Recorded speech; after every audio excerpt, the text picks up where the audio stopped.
According to Shams Charania, LA is trying to find a deal for James Harden before the deadline, and the Cleveland Cavaliers have serious interest, with the sides discussing a Harden for Darius Garland swap.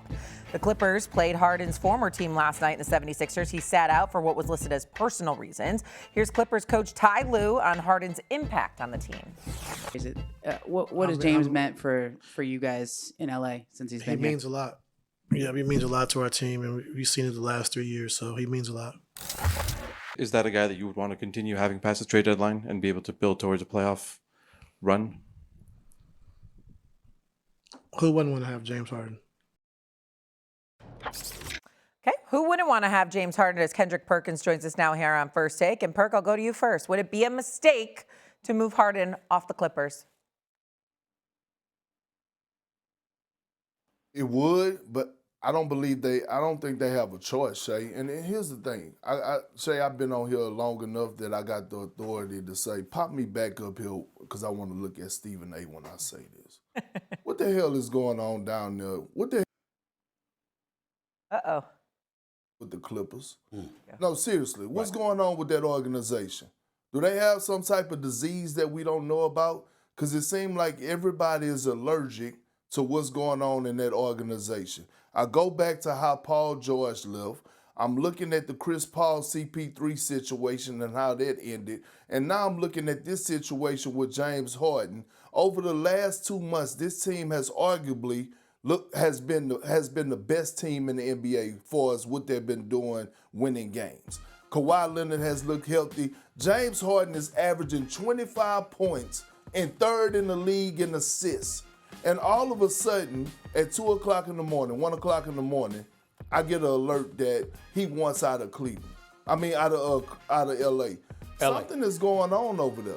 And I just don't want, LA, excuse me. And I just don't understand what is happening. Now, I will say this.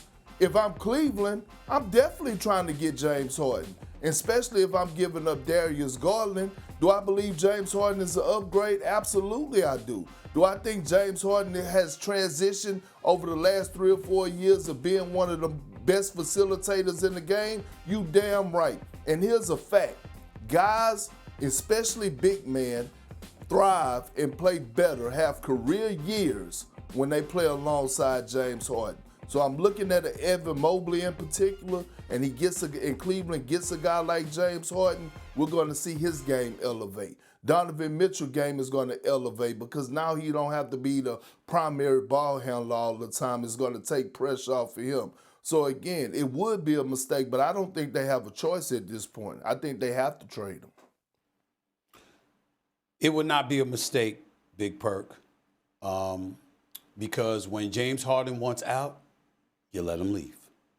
Because he's shown you what he's going to be like when he wants to leave and you make him stay. We've seen it, okay? And so you don't want that problem. You don't want that problem. When that brother went out, you get him up out of there, okay? What's going on with the Clippers? What's going on with the Clippers? I mean, I don't have enough time in this show in 2 hours to tell you what's going on with the Clippers. I mean, to me, it comes down to Steve Ballmer, who I love as an owner, but the combination of him and his inexplicable, unwavering faith in Lawrence Frank and Kawhi Leonard. Both are inexplicable. I don't give a damn that Kawhi Leonard is averaging 27 a game. We all know what Kawhi Leonard is going to do when he's on the basketball court. The brother is sensational. It don't matter. When he's on the court, he's going to perform. But he's already missed about 12 or 13 games this year. And you know where I'm going, Perk. You know what? What's he going to do in the playoffs? Call me when the playoffs begin. Let's see if he's on the court. And by the way, we got to take it a game-by-game situation. This brother Shae, I'm telling you right now, Kawhi Leonard should give lessons. He should have a master class on how to get paid for not working. Because I'm telling you, he going to miss it. Trust me, just book it. I don't give a damn if he at the Waldorf Park, he eating dinner at Beverly Wilshire or something. Something going to happen. Food poisoning, twisted ankle, headache. Something going to happen. He ain't going to be there. That's just how it is, okay? To James Harden, and Lawrence Frank, don't get me started with him. What he did with CP3, that just shows you all you need to know. You don't let the man travel on the road with you when you could have kept him at home. You just don't do stuff like that. It just shows a lack of respect, plain and simple. And Ballmer has let this kind of stuff happen for years, okay? He's placed his faith in the wrong people. Now let me get to James Harden. James Harden is one of the greatest scorers in NBA history, just past Shaquille O'Neal for 9th all time. And like Perk said, put me up on the screen so I can look at my little big bro right there. You know what I'm saying? I mean, we're talking about James Harden, one of the most prolific scorers in NBA history, an unstoppable force on the offensive side of the ball. We all know what he can do because we've seen him do it. He's averaging more points per game right now that he has since the 2019-2020 season. This is 6 years later, and look at what the brother's doing, okay? The brother's just that special. We all know that. I don't care that he shoots 42% from the field, 35% from three-point range. I don't care. The brother is walking buckets when he needs buckets, when he wants to. Here's the problem. Remember Game 7 last year against the Denver Nuggets, Big Perk? 35 minutes. 7 points on 2 of 8 shooting. That's James Harden. What has James Harden done over the last 4 Game 7s? He's got a combined 1-3 record. And one of the most prolific scorers in NBA history, Shae, averaged 13.8 points on 27% shooting from the field and 17% shooting from three-point range, 5 of 30. That's what we have seen. And he's now lost 4 of his last 5 playoff series. So what I'm saying to you is that because you know when it really, really counts, there has been too much evidence that he's not going to show up for whatever inexplicable reason. Because how do you attempt 8 shots in a game when you James Harden? It's phenomenal and great as he is. How do you attempt 8 shots? That's almost like. Well, I'm interested in going to Cabo. I'm interested in getting the hell up out of here. Season's over for me. I don't feel like working. It almost looked like that when you watch him in Game 7s. You cannot keep somebody like that when they tell you they want to go. You must let them go. You must let them go. But I'm not trying to pile on James Harden here, but we're over here talking about the Clippers and what's going on with that organization. What about James Harden? Why now? They're 15-5. They have the best record in the NBA since Christmas. But because he wants out of there, now's the time for him to bounce? Second year not guaranteed. He wasn't even in the arena last night. Not fully guaranteed. Because if you go somewhere else, the likelihood is that they're going to take care of you with a longer-term deal. In his eyes, he'd probably be able to get more bags someplace else. I'm sure that's not the only reason, but I'm certain that plays a part in it. Go ahead, Big Perk. No, Shae, and that's the question I asked, and that's why I asked what is going on with the Clippers. I mean, this team has been balling, and all of a sudden you see this breaking news, and again, he's balling. James Harden is putting up great numbers under Ty Lue. Some say around the league that he should have been an all-star. But here's my, Stephen A., this is my pushback to you as far as James Harden right now. Sure. Right? And if he happens to get traded, especially to the Cavs, James Harden is not a number 1 or number 2 option anymore on a contending team, in my opinion.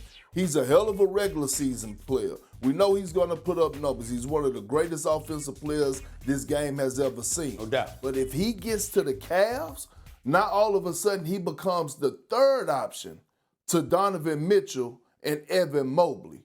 I love a James Harden as a 3rd option. I don't love him as a 1st or 2nd option. With the Clippers, he's a 1st or 2nd option. I don't like that. That's why I think if he moves to a team like the Cavs, he elevates them and put them in that conversation where they're supposed to be for as legit title contenders. I have no problem with him as a 2nd option. Even if it wasn't a 3rd option, it was a 2nd option. I have no problem because he's that prolific. My issue is, again, this is not listen, if you choke and you scared, all right, that's one thing. We could see that. The alarming, scary part about James Harden is that when we've seen his lack of performances years ago against the Spurs in the playoffs, last year against Denver, other performances as well, what scared the living hell out of you is that it was lethargic. It was like apathetic, like I'm not interested. Wasn't that he looked scared or anything. It looked like he didn't care. And coaches have lost their jobs because of this. And so when you look at it from that standpoint, if you're telling the Clippers, despite y'all winning ways since December 20th, that you want out, you want to go. I mean, they started off 6-21. They're not a 9th seed in the Western Conference and climbing. Okay? They could potentially make some noise. And now is when you say you want out. That's, that's you hear stuff about, nobody really communicates with Kawhi Leonard and, there's not really player relations with whether it's coaches or upper management or whatever. It just seems to be a job. It doesn't seem to be the ideal kind of atmosphere, which would lend us towards talking about Ty Lue, who we all know to be a great coach and a champion. So there could potentially be some culpability on his part. The problem with it is that the brother wins. He clearly knows what he's doing. He's clearly one of the elite coaches in the game of basketball. And even when they were struggling, you saw Ty Lue sitting back. We gonna be all right. We gonna be all right. And sure enough, they all right. Because that's how good he is as a damn coach. But it makes you look at the rest of the organization and ask yourself, like, damn, you in Southern California, you're in a brand new arena, you ain't no longer the fair-weather stepchild at Crypto.com arena sharing the arena with the Lakers. You got a lot. What's the problem?